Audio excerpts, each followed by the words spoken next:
There have been 5 times on our blue Earth when there was only snow and severe winter. Such periods are called ice ages. The time of these ice ages spanned hundreds and thousands of years.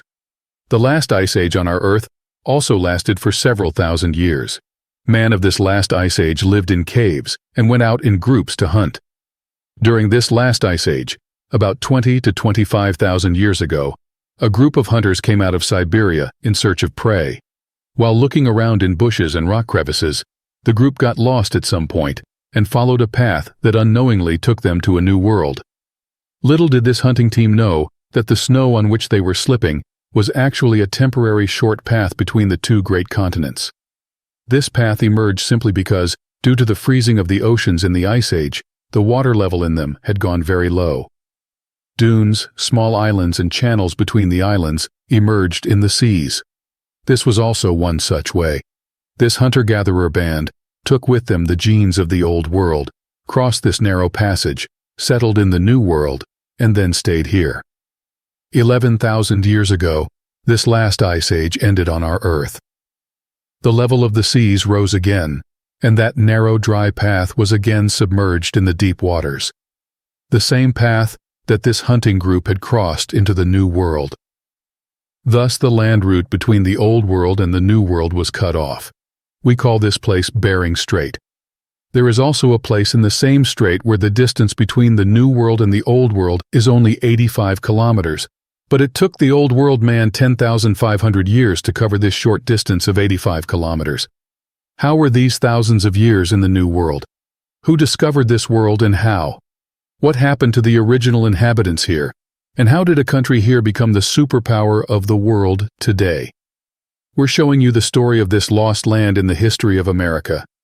Those hunter-gatherers who went to the New World continued to spread across this huge piece of land over centuries and thousands of years. These people also laid the foundations of great civilizations and established peaceful settlements in numerous small and large islands. Look at this map.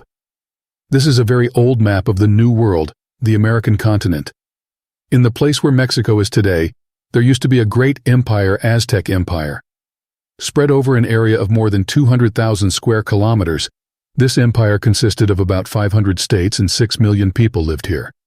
South of the Aztec Empire in the south, the area downstream to this point was the Tower of Maya civilization. This civilization was about 4,000 years old. It made a lot of name in art and culture. After Maya, there was a great civilization in the form of Inca Empire. This empire started from the American country of Ecuador and extended to the territories of Chile and Argentina. The population of their empire was about 1.2 million. Apart from these 3 major civilizations, there were many small and large settlements up and down the entire continent. The islands of the West Indies were inhabited by the Arawak people. Likewise, various Native American tribes lived throughout the Americas, from Canada to Brazil and Argentina. Most of them lived in small settlements, or you can call them villages. Maize was their favorite food, which they grew on a large scale. These people numbered in millions. At the same time, there were around 5 million people living in the Old World. But these people on both sides, millions of people, were not aware of each other at all, but for them, no other world existed, neither in stories, nor on any map, nor in anyone's memory, because the connection between the two was cut 11,000 years ago. Yes, it is true that there are stories according to which a few strays from the Old World accidentally reached the islands of the New World, and some of them even wrote about it. A distant foreign land is mentioned in Chinese poetry of the 3rd century, about 1700 years ago. In Chinese poetry, this land was written as Fusang, which means somewhere out of this world. The poet wrote that to the east of the East Sea are the shores of Fusang. If after landing there, a further journey of 5,000 kilometers towards the east is made, another sea comes which is blue in color, very wide and limitless. Maybe it's fusing America, because the continent of America is to the east of China, and another ocean, the Atlantic Ocean, really begins by crossing it. Similarly, in 458, an Afghan Buddhist Hui Shen started a journey from China to the east with 4 of his companions. He returned after living in a foreign land for 40 years, which he also named Fusang, according to ancient Chinese traditions. He also wrote his travelogue in which he wrote the conditions there. 500 years after Hui Xin, the Viking tribes of northern Europe also arrived in America, and they also established their settlements in the area of Newfoundland, where Canada is today. Models of these settlements are still there today. Like the Chinese and the Vikings, some Muslims claim to have arrived in America during the reign of the Umayyad ruler of Spain, Abd al-Rahman III, in the 10th century. Rather, they had established settlements there, built mosques and preached Islam. It is their claim. There are many more such claims, but the problem is whether these claims are true or false. It doesn't matter. The thing which matters was that if someone discovered this island, this world, and he thought it right that this is a new world, and he connected this new world with the old world, and people started coming and going. So this contact was not made possible by the discovery of the Chinese, nor by the journey of the Buddhist Pathans, nor by the adventures of any Muslim or Hindu sailor.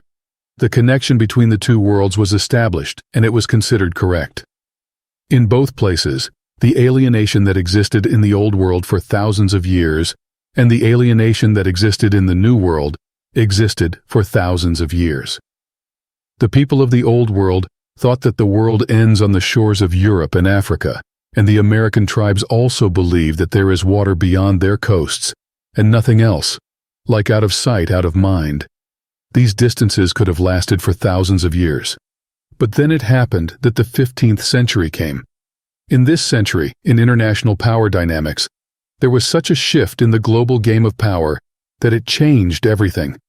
The man of the Old World, and especially the man of Europe, was so compelled that he had to move out of his comfort zone, out of his geographical boundaries, and find new paths and new lands.